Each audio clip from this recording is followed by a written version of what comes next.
Family Chat is brought to you by African Church Empowerment Ministries, Bethany Convention Center, in partnership with Grace Pentecostal Ministries and Hands of Grace Nursery and Daycare School. Welcome again to our Family Chat, and we're continuing on the series discussing the father as the foundation of the family. And we already talked about the place of the father, being the one initiator, the owner and the creator.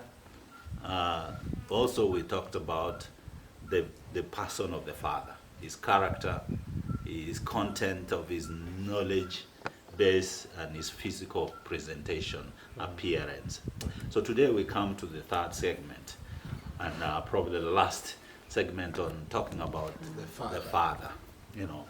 And we're gonna talk about the father as a provider, protector, and promoter, and the one who loves. So Pastor Dikan, talking about him as a provider. Yeah, still we go to the picture of God, because really we came from God, and we have to keep referring to God.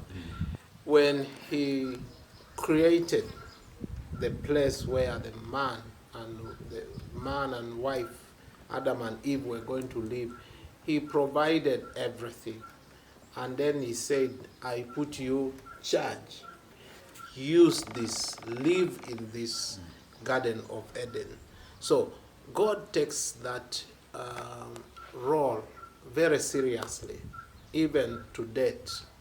we as human beings, we pray, we look to God. Now rains in this season are coming. We say, I wish God gives us enough rain so that we have enough harvest to compensate the past years. That's the way God provides. He provides in many ways. So now, as a provider, when we look at our forefathers, they used to go hunting.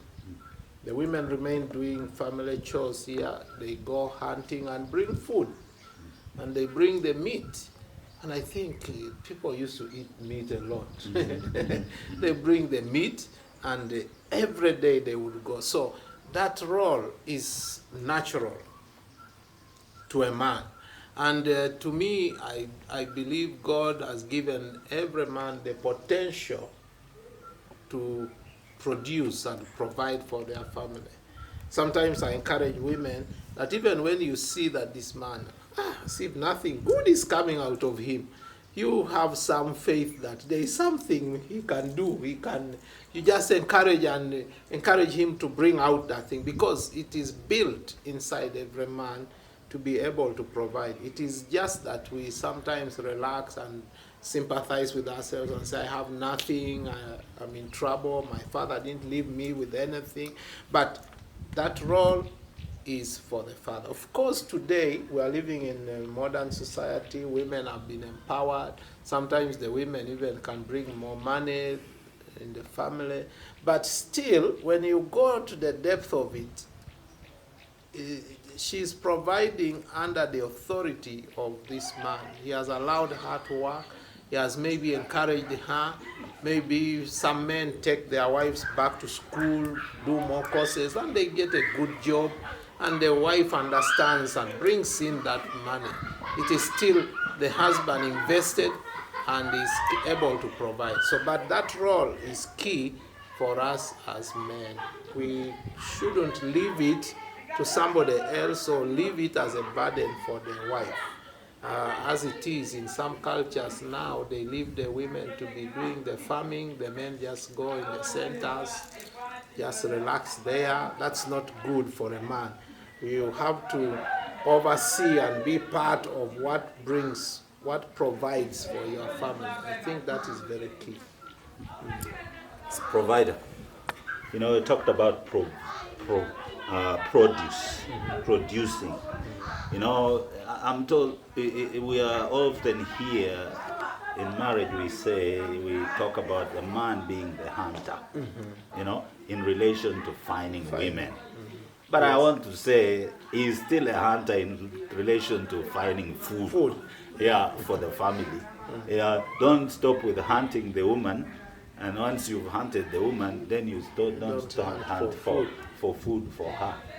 And so a provider is who God is. You know, he's provided all that we need for us, that there is nothing lacking, you know, for us. And that's really the role of the father, to champion production. Yes. To champion production so that there will be provision, you know, in the home. And I think that if there is no production, that's where starvation comes in, because there is no production. Yeah. So it probably doesn't mean that the man does it all, but he creates an environment, he provides the tools and the means so that the rest of the members are part of that production. Part of that production. He provides the plan, you know, and puts in place those strategies. He wakes up in the morning and tells the family, this is how we're going to do it. And the tools are here, and the opportunity is here, and the place is here. So those kind of things. Because like in my opening statements, God had paradise for Adam, you know. Before he placed Adam there, he had provided a place for him. And that place had fruit. Every kind of thing that he wanted to eat was there. And he was only told, don't eat one, but the rest you can enjoy. So provision, that's why we say, if you build your foundation by, before marrying, having a place and provision, a way of provision, which I think today is translated as a job, you know, it makes this not a very difficult thing. Yes. And so as a provider, you are the champion. You know, in earlier stages when the children are few, you and your wife struggle alone. But once they come, they join you and the production comes and there'll be provision for everybody. You know, providing for food, providing for their health, you know, all those things. So that place is his firstmost responsibility, you know, as his role as a father. Yes, as a father. If you fail to provide, then you are not going to be able to promote, and you will not be able to protect. And there is no love, of course, no there. You know, and who can love a man who doesn't give me anything? Yes. You know, and that means also you have lost your love. Your wife will not say, I wish I had married a better man. Then somebody else can deceive her. I can give you some money. Yeah. Love me also, you see. Because you are providing, you are covering Yeah. a family. Yeah. Of course, there is protection as a general thing, as the chief security officer. You want to make sure that your home is secure, your locking system is secure, you are also providing security for your children. And sometimes this security is not imposed. When you show yourself in other roles, the children, the wife will depend on you. When there is a problem, you will be the first person to be contacted because they find security in you. But if they don't find security in you, they will look for help elsewhere. So a protector is a big role. So you bring the idea of protection with security, you know, very key. And then shelter. Place where you children will live, where your wife lives with a certain level of comfort Yes. and security. Which should And, keep privacy. improving. And yeah, that keeps improving. Yeah. You know, because protection is shelter. That's the first thing. Where do they belong? You know, when I'm here, do I feel secure? You know, and so shelter. One of those people who, you know, didn't grow up in my own shelter as a child. So I said, no, my children will have their own shelter. You know, this was rooms, but I said, no, I'm not going to sleep with my children in one room. I'll work hard and pray to God that God will provide me a house where children will have their own beds. Yes. You know, that kind of security and shelter, where there will be privacy, especially as they grow. Yes. Especially as the children grow. But even for your wife, you know, she needs a place that is secure Yes. and private for her, you know, where she can confidently love you without fear. Fear. Not in a situation where it's so squeezed, she has no privacy with her husband.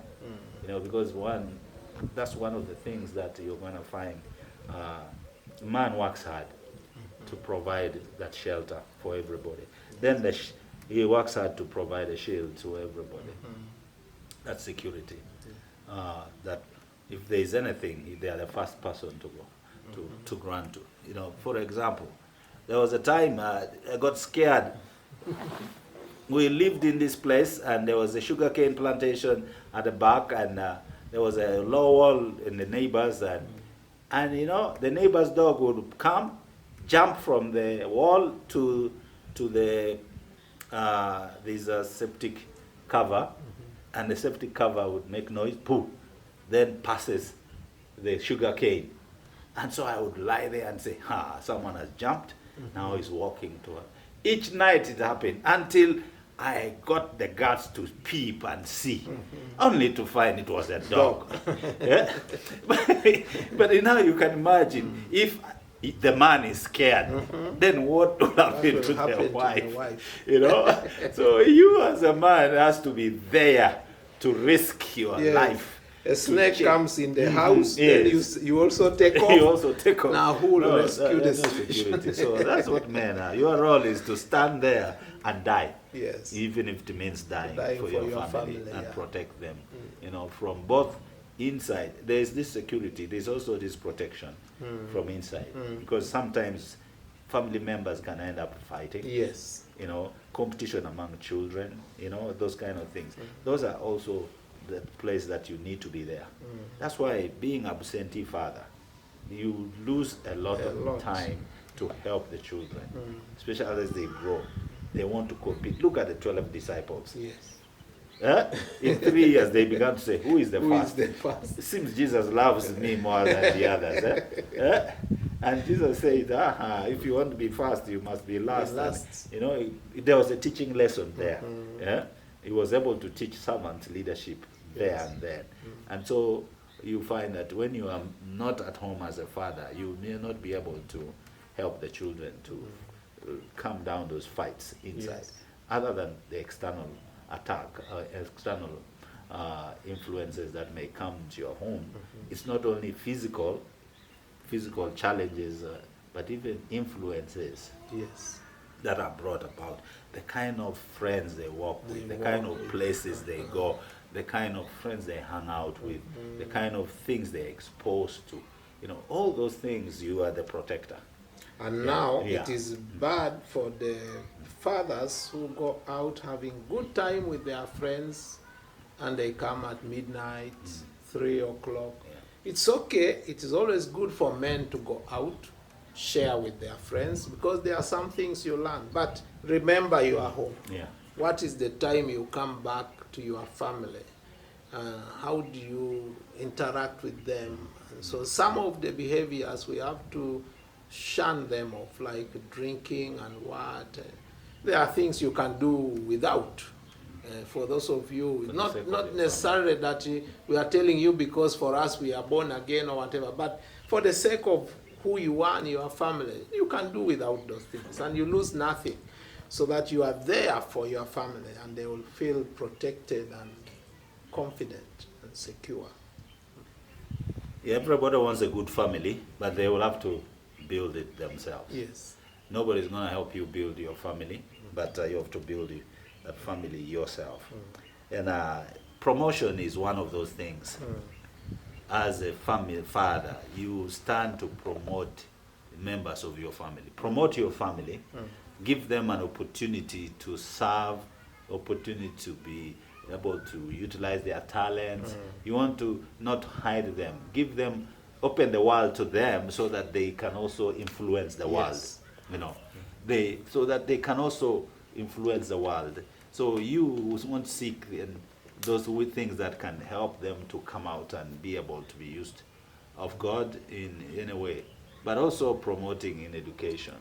One of the things, the basic things one can do for their family, children, is provide education. And not only children, even your wife. Yes. She came, maybe some of us got them before they finished their desire to study, but because the love took over, you ended up marrying. But there's always a time to go back. I know of a lady, she says, as soon as I started children, I stopped work. And I decided I'm going to raise my children. When I finished raising the children, I went back to school and then got another job. Now at my children retirement job, retired from raising children. Yes. Now I'm alone with my husband, And no she's child working. to come back to cook for. I can also go to the office without worrying about the house girl at home. So promotion of the children, education. Like for me, I married my wife when she was at a certain level. I had to take her back to school.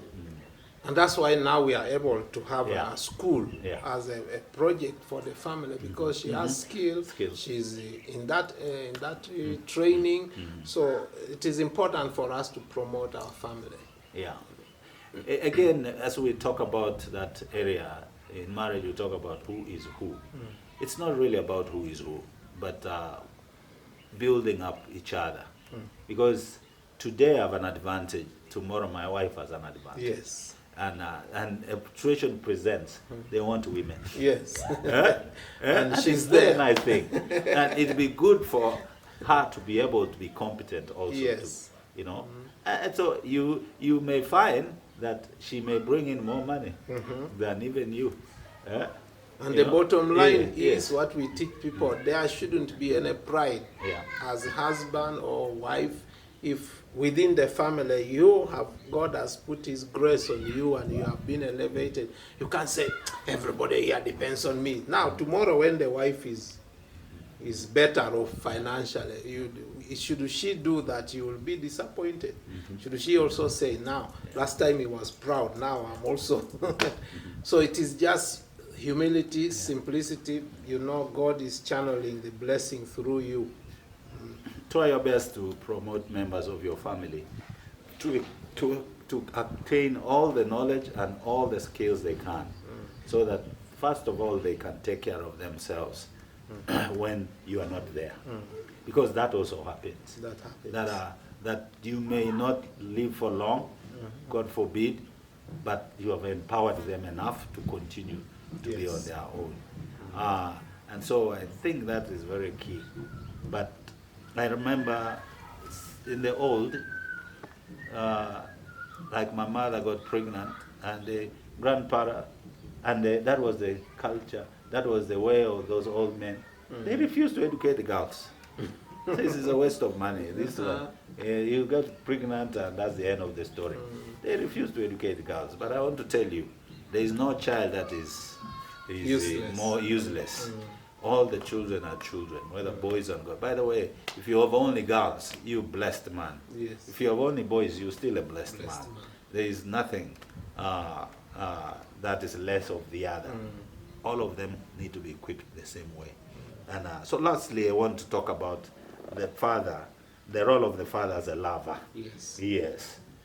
The role of the father as a lover covers a multitude of sins. Love is what Corinthians says, love is everything.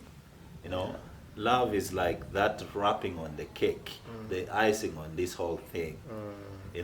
And where love is, you will not fail to have a happy family, have a strong family. So when the father loves at the foundation, then he has planted seed of love in that family.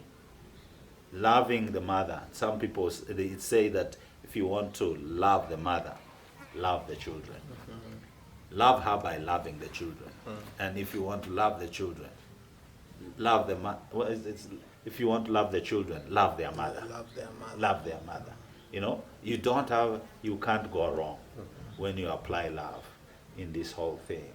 And I think that sometimes love stops at the wedding, if there's a wedding, and the honeymoon, then we all exist now, and it does not help. And yet it came right from the foundation, and it needed to continue, because it is what brings everything together, that love. Actually, from asking ladies, when you talk to them, sometimes they say, I didn't even know that I would get married to that man. Because it was not even the type of man she had in mind, maybe. But because this man just loved and loved, she said. And the love developed in her also. And they come together. So love is very key. And one who have used it to begin the family, if we drop it, the family also breaks. That's the glue. It's really the glue that holds it together, but it begins with the Father. So for God so loved the world, He gave His only begotten Son. For God so loved. His first thing that He did for fallen man was to love, because He's love. And I think as we wrap this first section or segment of the family chart of the Father, we definitely know it is the Father who is the foundation. There is no family without a father. Forget about this thing that is not called a family until the father is there, the mother is there, and the children are there. But there are other people who say, let me just get pregnant, get children, stay with my children. I don't care about a man. I don't care. That's not a family. I can That's keep not what my we're talking children. about. That's not what we're talking about. And if that happens, it ceases to be a family. It is not. Family, in our understanding, is where the mother, father, and the children are together. You know, only separated by death. Only separated by death. But that is the unit we are talking about. So, in our context, in our discussion, we are premising that the family is these three components: the father, the mother, and the children. It's like the three-legged stool. The three-legged stool.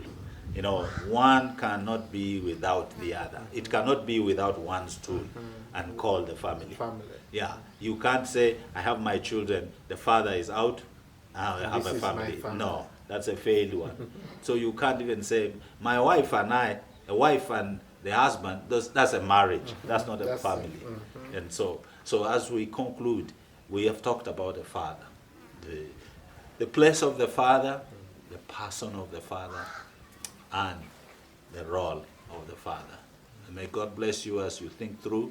We'll be happy to hear any comments, any questions as time allows.